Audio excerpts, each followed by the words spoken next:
Welcome to Sirensong C, a level 61 dungeon and the first in Stormblood. Before I begin, I would like to let everyone know that if you had trouble getting through the instance content during early access, many issues have been resolved and you should find it much easier now.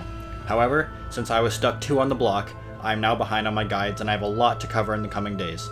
Therefore, in order to release these in a timely fashion, I will once again have to run these with no animation. They will return, but it takes up a lot of my time. So without further ado, let's jump into the Sirensong C. The first part of the dungeon is straightforward. You will be fighting on the ship along some of the Scions, and then continuing on some islands. It should take no time at all to reach the first boss. The first boss is Lugat. The main concern with this boss is that you want to stand close to him, range included. The reason for this is every once in a while he will turn and cast a large AoE that will hit anyone behind him. You will have decent time, but to avoid stress and make it easier for you, just stay close. The other main mechanic with this boss fight is a simple stacking mechanic. Don't ignore this or the mark player will surely die. It usually happens after every AoE, but keep an eye out at all times. Lugat will cast Sea Swallows All, which will pull you into the middle and immediately drop an AoE pattern which will limit you to one of the 4 sides of the arena that are unmarked. Once again, you should have no trouble dodging them. Just be careful that the other AoE pattern will return shortly afterwards, so get close once again.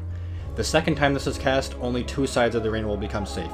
Near the end of the fight, Lugat will cast Overtow, which is like what Sea Swallows All was if it were in reverse. It will push you away, but then it will get you to stack on the marked player once more. Make sure you just don't leave them behind. Overall, there's nothing too new and you should down the boss easily. The next part of the dungeon is just some sea monks and spooky, scary skeletons. But all you have to know is that they leave an AoE puddle which stays on the ground. Other than that, down them all and move on. Keep pushing through until you reach the Governor, a really cool looking dungeon boss that I'm already a fan of. The fight, however, only has a few mechanics to learn. The move you have to be cautious of is Bloodburst, which does a room-wide AoE. At its base, it does little to no damage, so no worries. However, you have to watch out for a few moves to make sure it stays that way. The first move is Shadow Flow, and it is cast near the beginning. The first one will create a burst pattern around the arena, leaving small areas to cower and hide in. If you stay in the black areas, you will rapidly lose magic resistance, and Bloodburst will do much more damage if you have too much of it, so keep these to a minimum. Every Shadow Flow after the first will involve adds, known as the Grovelers. They will walk out and cast small AoE puddles that do the same thing as before. It will limit your area even more, so just be aware to get to a safe spot as fast as possible. The Governor also casts a move called Enter Night, which will target a random player and pull them in close. Run away from him whilst looking away to avoid more vulnerability debuffs. Also keep away from the party, as if you do get hit, it will hit everyone around you, so avoid a wipe and run to an empty spot. If you do the fight well, Bloodburst will hardly hurt you and you will pass the Governor in no time. After clearing the last part of the dungeon, you reach the final boss, Lorelei. There really isn't much to this fight except for proper positioning, so don't worry too much. Her main ability you need to watch for is called Virgin Tears. It will drop puddles around the room. Stay out of them for now. She'll cast one of 2 moves while these puddles are down.